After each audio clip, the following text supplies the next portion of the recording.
هذا القرآن يوحدنا لطريق الخير يوجهنا الله تعالى أنزله ورسول الله معلم. الحمد لله رب العالمين والصلاة والسلام على سيد الأنبياء والمرسلين وعلى آله الطاهرين وأصحابه الأكرمين أجمعين. أما بعد فقد قال الله سبحانه وتعالى في كلامه المجيد والفرقان الحميد: أعوذ بالله من الشيطان الرجيم، بسم الله الرحمن الرحيم.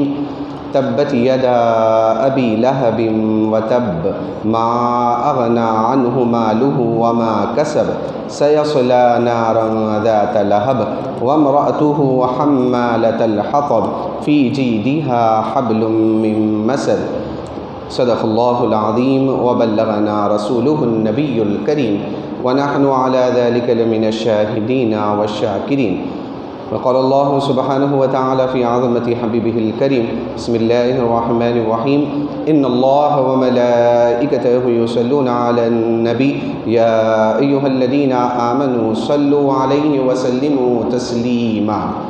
اللهم صل على سيدنا مولانا محمد أفضل صلواتك وعدد معلوماتك وبارك وسلم. الحمد للہ ثم الحمد للہ. چھوٹے مختصر جو قرآن مجید کے سورے ہیں ان کی تفسیر اور اس کے ترجمے کا سلسلہ چل رہا تھا، اور الحمدللہ گزشتہ درس میں ہم نے سورہ نصر سننے اور سنانے کی سعادت حاصل کی، اور آج سورہ لہب، اور جس کو سورہ مسد بھی کہا جاتا ہے. عربی قرآن یہاں پر انڈیا میں اگر کوئی طباعت ہوئی ہے تو وہاں پر آپ کو سورہ لہب لکھا ہوا دکھے گا، لیکن عرب کی کتابوں میں جو میرے سامنے ہے اس میں بھی آپ اگر دیکھیں گے تو اس میں سورۃ المسد لکھا ہوا ہے. سورہ لہب کو سورہ مسد بھی کہا جاتا ہے کیونکہ اس میں مسد کا جو کلمہ ہے وہ بھی آیا ہے، اس وجہ سے اس کو مسد بھی کہا جاتا ہے. 5 آیات مبارکہ اس میں ہیں. تو سب سے پہلے اس کا ترجمہ سنتے ہیں اور اس کے بعد ایک واقعے کی طرف اس میں اشارہ کیا جا رہا ہے، وہ آپ سے ذکر کریں گے، اور اس سورے سے ہم کو کیا سبق حاصل ہوتا ہے وہ آپ کے سامنے ذکر کیا جائے گا. چنانچہ پروردگار عالم اللہ تبارک و تعالی ارشاد فرماتا ہے کہ ابو لہب کے دونوں ہاتھ ٹوٹ گئے اور وہ ہلاک ہو گیا. ما اغنا عنہ مالہ وما کسب، اس کا مال اور جو کچھ اس نے وہ کمایا اس کو کوئی فائدہ نہ دیا.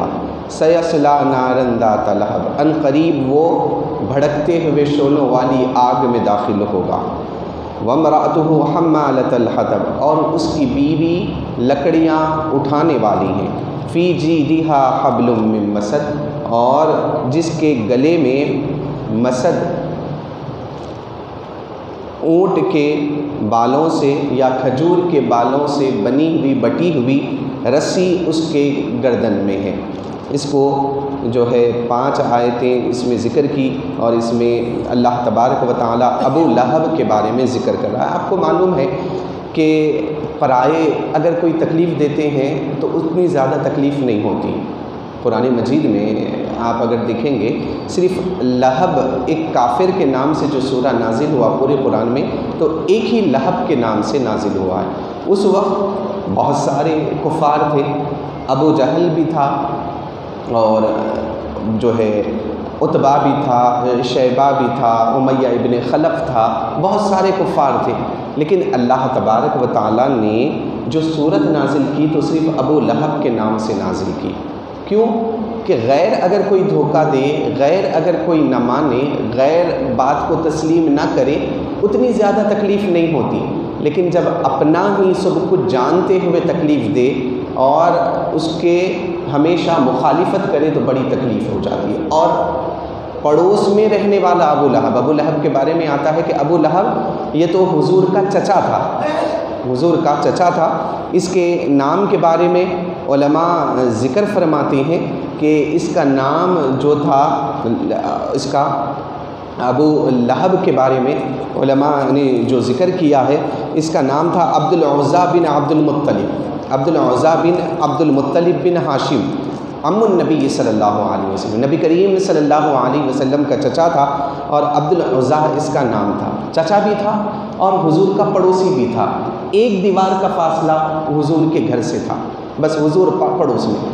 حضور کا بچپن دیکھا، حضور کی جوانی دیکھا، چہرے کی نورانیت دیکھا، ان کی شب و روز کو دیکھا، ان کے معمولات کو دیکھا، تجارت کو دیکھا کہ یہ نبی کبھی جھوٹ نہیں بولتے ہیں، کہ جانتا تھا، یقین رکھتا تھا، پھر انکار کرتا تھا۔ حضور جہاں جہاں جاتے پیچھے پیچھے جاتا اور کہتا کہ یہ نبی جھوٹے ہیں، یہ نبی نہیں ہے، ہمارے معبودوں سے دور کرنے والے ہیں۔ تو اللہ نے اس کے بارے میں ایک صورت نازل کی کہ یہ اتنا بدبخت ہے کہ جس نے حضور پاک صلی اللہ علیہ وسلم کا جان بوجھ کر انکار کیا اور گستاخی کی رسول اکرم صلی اللہ علیہ وسلم کی۔ تو اس سورے کے شان نزول کے بارے میں علماء ذکر فرماتے ہیں کہ حضور کو آیت مبارکہ جب نازل حضور پر وَأَنذِرْ عَشِيرَتَكَ الْأَقْرَبِينَ، اے رسول آپ اپنے رشتہ داروں کو ڈرائیے، تبلیغ کیجئے، تبلیغ کا آغاز اپنے گھر سے ہونا چاہیے۔ تو حضور کو حکم دیا گیا کہ اے نبی آپ اپنے گھر والوں کو ڈرائیے۔ تو حضور پاک صلی اللہ علیہ وسلم کوہ صفا پر، صفا کی پہاڑی پر چڑھ جاتے ہیں اور ندا دیتے ہیں کہ آؤ ادھر آؤ۔ تو الفاظ بھی اس کے عربی میں جو علماء نے ذکر کیے ہیں، متنبہ کرنے کے لیے لوگوں کو خطاب کرتے ہوئے فرمایا گیا کہ اے بنی عبد المطلب، بنی ہاشم ادھر آؤ آؤ۔ تو حضور پاک صلی اللہ علیہ وسلم نے جب آواز دی تو لوگوں نے پوچھا کہ کون پکار رہے ہیں، کون آواز دے رہے ہیں؟ تو کہا کہ محمد عربی صلی اللہ علیہ وسلم آواز دے رہے ہیں۔ تو پورے اکٹھا ہو کر جمع ہو گئے۔ رسول اللہ صلی اللہ علیہ وسلم نے فرمایا کہ کیا میں تم کو یہ بات اور اس بات کی خبر دوں کہ میں پہاڑ پہ کھڑا ہوا ہوں، چوٹی پہ کھڑا ہوں اور ایک قافلہ آ رہا ہے اور تم پر حملہ کر دے گا، کیا تم میری بات کو مانو گے یا نہیں مانو گے؟ تو سب نے کہا کہ ہاں مانیں گے، کہ آپ سے ہم نے کبھی جھوٹ نہیں سنا ہے، جبھی بھی آپ نے زبان کھولی، جبھی بھی آپ نے گفتگو کی، سچ آپ نے بیان کیا، جھوٹ آپ نے کبھی ذکر نہیں کیا۔ تو رسول اللہ صلی اللہ علیہ وسلم نے فرمایا کہ جب میں نے میری بات پر تم کو یقین ہے تو یہ بات کا بھی یقین کر لو کہ کوئی معبود نہیں ہے سوائے اللہ تبارک و تعالیٰ کہ وہی عبادتوں کے لائق ہے۔ تو ابو لہب جو تھا غصے میں آیا اور ہاتھ اٹھا کر اس نے کہا تبًّ لک ما جمعتنا الا لہذا، کہ اے محمد صلی اللہ علیہ وسلم نے کہا کہ تو نے ہم کو اس لیے جمع کیا، تیرے لیے ہلاکت ہو۔ یاد رکھیے گا رسول اللہ صلی اللہ علیہ وسلم کی ادنا سے بھی اگر کوئی گستاخی کرتا ہے، اللہ قرآن مجید میں آیات اور سوروں کو نازل فرما دیتا ہے۔ عاص ابن وائل نے ابتر کہا، اس سے پہلے ہم نے درس میں ذکر کیا، عاص ابن وائل نے حضور کی شان میں گستاخی کی اور کہا کہ حضور آپ بے اولاد ہو چکے ہیں۔ اللہ نے کہا کہ ان شانیک هو الابتر، کہ آپ کا دشمن ہی بے اولاد ہے۔ کسی نے حضور کی شان میں گستاخی کی تو 10 اس کے عیوب اللہ نے سورہ نون میں ذکر فرمائے کہ حماز مشاء بنمیم مناع للخیر معتد لأثیم مناع للخیر، پورے ذکر کے۔ تو یاد رکھیے گا حضور کی شان میں ادنا سے بھی اگر کوئی گستاخی کرتا ہے اللہ نے کبھی اس کو برداشت نہیں کیا۔ تو حضور کے بارے میں جب اس نے ہاتھ اٹھا کر ابو لہب نے کہا اے محمد تو ہلاک ہو جائے، اللہ نے وہی لفظ یہاں پہ ذکر فرمائے تبت یدا ابی لہب وتب، کہ اے ابو لہب تو تیرے دونوں ہاتھ ہلاک ہو گئے اور تو تباہ و برباد ہو گیا۔ ابو لہب کے بارے میں آپ اگر پڑھیں گے تو معلوم ہوگا، لہب کہتے ہیں کہ شعلے بھڑکنے کو، ایک ایسا خوبرو اور حسین و جمیل وہ شخص تھا کہ جس کے چہرے پر ایسا نظر آتا کہ کوئی شعلے ٹپک رہے ہیں۔ اس کے نام کو لوگ بھول گئے اور اس کو ابو لہب پکارا کرتے تھے۔ نام تو تھا عبد العزیٰ، لیکن اس کا نام کو لوگ بھول گئے اور سب ابو لہب کہتے تھے۔ کیوں؟ اتنا خوبصورت اور اتنا وہ تھا، لیکن حضور کی بات کو نہ مانا اور حضور کی شان میں گستاخی کی، اللہ تبارک و تعالیٰ کے حبیب پاک صلی اللہ علیہ وسلم کو نہ مانا۔ تو سیرت نگار لکھتے ہیں کہ اللہ نے فرمایا کہ ابو لہب ہلاک ہو گیا، اور ضرور اللہ ہلاک ہو گیا۔ اس کو آپ دیکھیں گے تب اگر آپ گرامر پڑھیں گے عربی زبان میں تو معلوم ہوگا کہ اللہ نے فرمایا کہ وہ ہلاک ہو گیا، پاسٹ میں ذکر کیا، یعنی جو چیز ہونے والی ہے اللہ نے اس کو ذکر کر دیا، اور ضرور بضرور ابو لہب ہلاک ہوگا۔ اس کے بعد حضور نے جب ذکر کیا تو ایک روایت میں آتا ہے کہ اس نے کہا اچھی بات ہے اے بھتیجے، تم یہ کہہ رہے ہو کہ قیامت قائم ہوگی، اللہ کی بارگاہ میں کھڑے ہوں گے، تو میں کیا کروں گا، میرے مال کے ذریعے اور میری اولاد کے ذریعے میں اس کو فدیے میں دے دوں گا اور میں بچ جاؤں گا۔ اللہ کے حبیب پاک صلی اللہ علیہ وسلم نے فرمایا کہ نہ تمہارا مال کام آنے والا ہے، نہ تمہاری اولاد اس وقت کا جو ہے کام آنے والی۔ آگے کی آیت ہے ما اغنا عنہ مالہ وما کسب، نہ اس کا مال کا اس کو فائدہ دیا اور نہ وہ جو کچھ کمایا تھا اس کو فائدہ دیا۔ فرماتے ہیں کہ جب قحط سالی کا زمانہ بھی تھا، ابو لہب کے پاس اتنا سونا تھا، علماء نے ذکر کیا کئی جو ہے اس کے پاس سونے کی اینٹیں رہا کرتی، 8 سیر سے زیادہ اس کے پاس سونا تھا، حسین بھی تھا، شرف والا بھی تھا، قبیلے میں معتبر بھی تھا، مال بھی تھا، حسین بھی ہے، جمیل بھی ہے، حسن بھی ہے، ارے سب کچھ تیرے پاس ہوگا، لیکن عظمت خدا اگر تیرے دل میں نہ ہو تو ہلاک و تباہ و برباد ہے۔ حضور کی محبت جس دل میں نہ ہو، حضور کی تعظیم نہ ہو، ایمان نہ ہو، تو نہ تیرا مال تجھ کو فائدہ دینے والا ہے، نہ تجھ کو تیری اولاد فائدہ دینے والی ہے۔ فرماتے ہیں کہ ابو لہب نے جب یہ کہا اور اللہ نے یہ آیت مبارکہ نازل کی، اس کے بارے میں آتا ہے کہ یہ ہلاک کیسے ہوا۔ اس کے 2 بیٹے تھے، عتبہ اور عتیبہ، اس کا دونوں بیٹے تھے۔ تو فرماتے ہیں کہ اللہ کے حبیب پاک صلی اللہ علیہ وسلم نے اعلان نبوت سے قبل ان دونوں سے اپنی بیٹیوں کا نکاح فرمایا۔ جب حضور نے اعلان نبوت کیا تو ابو لہب نے زبردستی کر کے ان دونوں کو طلاق دینے کے لیے کہا۔ حضور پہ بڑا شاق گزرا، دونوں کو طلاق دے دیا۔ اس میں عتیبہ نام کا شخص اور گستاخی کی اور حضور پاک صلی اللہ علیہ وسلم پر تھوپنے کی کوشش کی۔ تو اللہ تبارک و تعالیٰ کے حبیب نے فرمایا اللہ سے دعا کی کہ مولا اس پر کتوں میں سے ایک کتا اس پہ مسلط فرما دے۔ فرماتے ہیں کہ ایک سفر پہ نکلا یہ بدبخت اور ایک شیر آیا اور اس کو دبوچ لیا اور اس کے کھا لیا اور جو ہے اس کے جسم کے لوتھڑے ہو گئے، یہ تباہ و برباد ہو گیا۔ فرماتے ہیں کہ ابو لہب کیسا ہلاک ہوا، تو ایک پھوڑا اس کے جسم پہ ہو گیا، ایک ناسور جس کو کہا جاتا ہے وہ ہو گیا، وہ بڑھتا چلا گیا، ایسا بڑھتا چلا گیا کہ پورے جسم پہ یہ بہہ گیا، اور جب ہو گیا اس کے جسم سے بو آنے لگی، بدبو آنا شروع ہو گئی۔ اب گھر والے کراہیت کرنے لگے، اس کی بیوی کراہیت کرنے لگی، پڑوس کراہیت کرنے لگے۔ تو گھر والوں نے کہا کہ اس کو یہاں پہ نہیں رکھیں گے، ہو سکتا ہے کہ یہ مرض جو ہے متعدی ہو، بڑھنے والا ہو، وائرس ہو کہ پھیل جائے ہمارے درمیان۔ تو لے کے جا کر ایک حویلی کی طرح مکہ مکرمہ کی سرحد پر تھی، وہاں لے جا کر پٹک دیے۔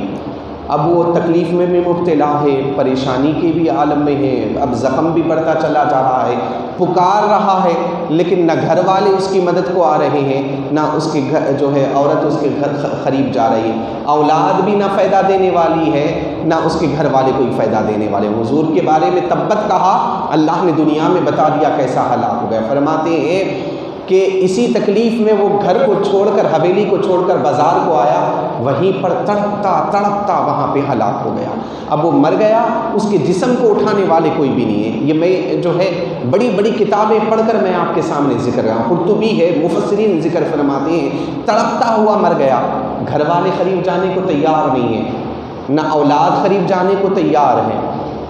تو الغز لوگوں نے آ کر ان کے بیٹوں سے کہا کہ یہ تیرا باپ تھا۔ اب دیکھیں کتنی ذلت و رسوائی ہے، تڑپ تڑپ کر باپ مر رہا ہے لیکن اولاد اس کے قریب نہیں جا رہی، کتنی ذلت اور رسوائی کی بات ہے، زخموں سے جو ہے آہ و بکا، چیخ و پکار کرتے ہوئے مر رہا ہے۔ تو الغز لوگوں نے جب آ کر اس کی اولاد سے کہا تو انہوں نے حبشی غلاموں کو لگایا اور پیسے لگا دیے ان کو اور کہا لے جاؤ کسی گڑھے میں، لے جا کر اس کو پٹک دو اور اس کو ڈال دو، دفنا دو کہیں پہ لے جا کر۔ یہ ہوتی ہے ذلت، یہ ہوتی ہے رسوائی، جو رسول اللہ صلی اللہ علیہ وسلم کے حکم کو نہ مانے اور حضور کی شان میں گستاخی کرنے والا۔ یاد رکھیے گا، اللہ کو مانا، اللہ کے حبیب کو مانا، ہمارا مال بھی ہمارے لیے جو ہے رحمت کا باعث ہے، ہماری اولاد بھی رحمت کا باعث ہے۔ اگر نہ مانے، مال بھی وبال ہے اور اولاد بھی وبال ہے۔ انسان قیامت کے دن آئے گا اور کہے گا کہ اگر میرے لیے بہتر ہوتا۔ اللہ تبارک و تعالیٰ 29ویں پارے میں ارشاد فرماتا ہے کہ سورہ میں کہ اللہ تبارک و تعالیٰ فرماتا ہے کہ کیا ہی بہتر ہوتا کہ لو یفتدی من عذاب یومئذ ببنی، کہ یہ عذاب سے بچنے کے لیے میں کیا کرتا ہوں، کوئی اپنی اولاد کو فدیہ دیتا ہوں، وصاحبتہ و اخی، اپنے گھر والوں کو، اپنے دوستوں کو، اپنے رشتہ داروں کو سب کچھ دے دو اور عذاب سے بچ جاؤ، لیکن نہیں ہو سکے گا۔ نہ اولاد فائدہ دینے والی ہوگی، نہ مال وہاں پہ فائدہ دینے والا ہوگا۔ یہاں پہ اگر خیر و خیرات کیے ہوں، حضور کے احکام کے مطابق مال کو خیر و خیرات کیا ہوگا، اولاد کو صحیح تربیت کی ہوگی، قیامت کے دن وہ اولاد پہ فائدہ دینے والی ہے۔ ورنہ کفر اگر اختیار کریں گے ہرگز یہ چیزیں فائدہ دینے والی نہیں ہوں گی۔ اس نے کہا ما اغنی عنہ مالہ وما کسب، اللہ فرماتا ہے کہ نہ اس کا مال اس کو فائدہ دینے والا ہے، اور جو کچھ کہ اس نے کمایا تھا، بڑا مالدار تھا، پیسے اس کے پاس تھے، قبیلے میں جو ہے بارواب بھی تھا، سردار تھا، 4 قریش کے سرداروں میں اس کا شمار ہوا کرتا تھا، تو اللہ نے نہ اس کے مال کو فائدہ دیا اور نہ جو کچھ اس نے کمایا۔ علماء فرماتے ہیں کہ بھئی اس کا نام ذکر کرنا تھا، عبد العزیٰ اللہ نے ذکر نہیں کیا بلکہ ابو لہب ذکر کیا۔ ابو لہب اس کی کنیت ہے، کیوں ذکر کیا؟ تو علماء اور مفسرین فرماتے ہیں کہ اللہ تبارک و تعالیٰ نے اس لیے ذکر کیا، جیسے میں نے آپ کے سامنے ابھی آپ کو بتایا کہ ابو لہب کے نام سے مشہور تھا، اس وجہ سے اللہ نے اس کی کنیت کو ذکر کیا۔ اور بعض مفسرین فرماتے ہیں عزا یہ ایک ان کے بت کا نام تھا، اللہ نے پسند نہیں کیا کہ عبد العزا ایک بت کا نام قرآن میں بندے کے لحاظ سے ذکر کیا جائے، اس وجہ سے اللہ نے اس کے نام کو ذکر نہ کیا۔ تو الغرض قریبی لوگ ہوتے ہیں، قریبی لوگ ہو وہ فائدہ جبھی دینے والے ہوں گے جب کہ وہ ایمان والے ہوں۔ اسی لیے میں ہمیشہ کہتے رہتا ہوں، ہم نے اگر صحابہ کو پہچانا، آل کو پہچانا، اولاد کو پہچانا حضور پاک صلی اللہ علیہ وسلم کی نسبت کی بدولت۔ ابو لہب چچا تھا لیکن ہم نے اس کی قدر نہ کی، کیوں؟ اس لیے کہ اس نے حضور کو نہیں مانا۔ وہی بلال حبشی ہے، کالے کلوٹے جو ہے حبش کے رہنے والے ہیں، لیکن حضور کو مانا، ہم نے ان کو اپنا سر کا تاج بنا دیا، کیوں؟ انہوں نے حضور کو مانا۔ اسی لیے آپ دیکھتے ہیں کہ حضور کی آل میں، حضور کے رشتہ داروں میں ابو لہب کو ہم نے دیکھا، آپ کے امیر حمزہ رضی اللہ حضور کے چچا ہیں، ہم نے سر کا تاج بنایا، کیوں؟ انہوں نے ایمان کو قبول فرمایا، حضور پر ایمان لایا انہوں نے۔ تو فرماتے ہیں سیصلی نارا ذات لہب، کہ یہ بھڑکتی ہوئی آگ میں یہ داخل ہوگا، بھڑکتی ہوئی آگ میں یہ ابو لہب داخل ہوگا۔ وامرأتہ حمالۃ الحطب، اور اس کی بیوی لکڑیوں کو اٹھانے والی ہے۔ اس کی بیوی کا نام تھا اس کی بیوی کا نام تھا عروہ، اور یہ اس کی کنیت تھی جمیل بنت حرب ابن امیہ۔ یہ حضرت ابو سفیان رضی اللہ عنہ کی بہن تھی، لیکن یہ کانی بھی تھی، یعنی آنکھ میں تھوڑا اس کا ترچٹ پن بھی تھا، لیکن بڑی بدبخت اور جو ہے یوں سمجھیں کہ حضور سے دشمنی رکھنے والی عورت تھی، کہ یہ دن بھر میں مالدار تھی لیکن دن بھر جنگل میں جاتی، لکڑیاں اور کانٹے توڑ لاتی اور حضور کی راہ مبارک میں بچھا دیتی رات میں، کہ جب حضور صبح حرم پاک کے لیے نکلے تو آپ کے پیر زخمی ہو جائیں، آپ کے جسم سے جو ہے خون نکل جائے، یہ ارادہ اس عورت کا ہوا کرتا تھا۔ اللہ نے اس کا بھی نام اور یوں سمجھے اس کا بھی ذکر یہاں پہ فرمایا۔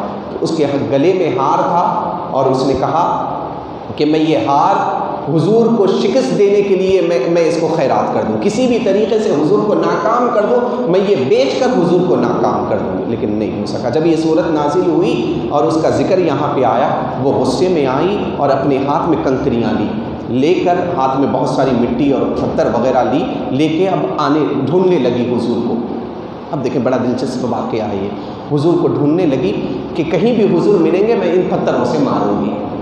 اب ڈھونڈتے جب وہ آئی مکہ مکرمہ حرم پاک کے پاس آ گئی، صحن کعبہ میں حضور اور حضرت ابو بکر بیٹھے ہوئے ہیں۔ جب قریب میں وہ آ رہی تھی، حضور پاک صلی اللہ علیہ وسلم کے بارے میں حضرت ابو بکر کو خوف لاحق ہوا اور کہا کہ یہ جمیل یا رسول اللہ آ رہی ہے، ابو لہب کی بیوی آ رہی ہے۔ تو حضور نے فرمایا مسکراتے ہوئے، ابو بکر فکر نہ کرو، وہ عورت ہم کو دیکھ نہیں سکے گی، وہ مجھ کو دیکھ نہیں پائے گی۔ وہ قریب آئی تو اللہ نے اس کے اور حضور کے درمیان حجابات ڈال دیے کہ جس کی وجہ سے وہ عورت نے حضور کو نہ دیکھ سکی۔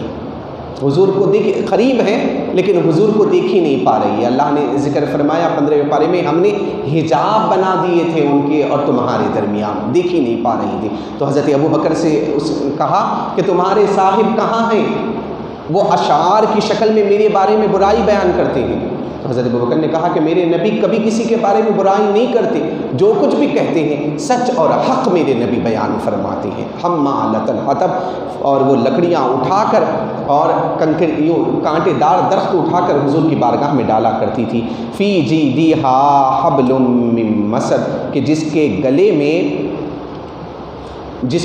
میں کھجور سے بنے ہوئے رسی اس کے گلے میں ڈالی جائے گی۔ اس کے بارے میں علماء نے 2 تفسیر ذکر فرمائی ہے۔ ایک یہ کہ وہ ایک لکڑیاں گھٹا بنا کر وہ حضور کے لیے لا رہی تھی، جب رسی اس کو، آپ دیکھے ہوں گے لکڑیاں اب جو ہے اب تو کوئی تصور بھی نہیں ہے، اب ہر طرف جو ہے لکڑی کا کوئی تصور ہی نہیں ہے۔ پہلے جو ہے لکڑیاں اٹھائی جاتی کبھی جو ہے جلانے کے لیے فلاں کے لیے، تو جب لکڑی لیتے اس کے اوپر رسی سے باندھ دیتے تاکہ وہ بکھرے نہ اور لے جانے میں آسانی ہو جائے۔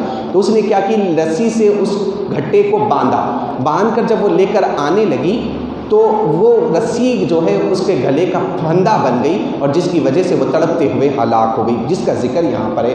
اور بعض مفسرین فرماتے ہیں کہ بروز قیامت اللہ تبارک و تعالی آگ کی رسی اس کو پہنا دے گا جو 70 گز لمبی ہوگی، اور فرماتے ہیں کہ وہ رسی اس کے حلق سے لے کر اس کی جو ہے خزائے حاجت جہاں سے ہوتی اتنی اس کے گلے سے وہاں سے نکل جائیں گی، اور اس کے گلے میں وہ پھندا پڑ جائے گی، بقیہ جو بھی ہوگی اس کے گلے میں پھندا پڑ جائے گا، جس کا ذکر اللہ تبارک و تعالی یہاں پہ فرماتے ہیں کہ بہت یہ بھی جو ہے مالدار تھی، لیکن حضور سے دشمنی اتنی تھی کسی کو کام نہیں کہتی تھی، بلکہ خود جو ہے جاتی لکڑیاں توڑ کر اور کانٹے دار درختوں کو توڑ کر حضور کی بارگاہ میں حضور کو جو ہے راہوں میں کانٹے بچھا دیا کرتی تھی۔ اللہ کے حبیب پاک صلی اللہ علیہ وسلم کی شان میں جو کوئی بھی گستاخی کرے، جو کوئی بھی برا عمل کرے گا، اللہ تبارک و تعالیٰ اس کو نیست و نابود فرمائے گا۔ دنیا میں بھی اس کی ہلاکت ہے اور آخرت میں بھی اس کے لیے ہلاکت ہے۔ اس سورے کا ماحصل اور مقصد یہی ہے۔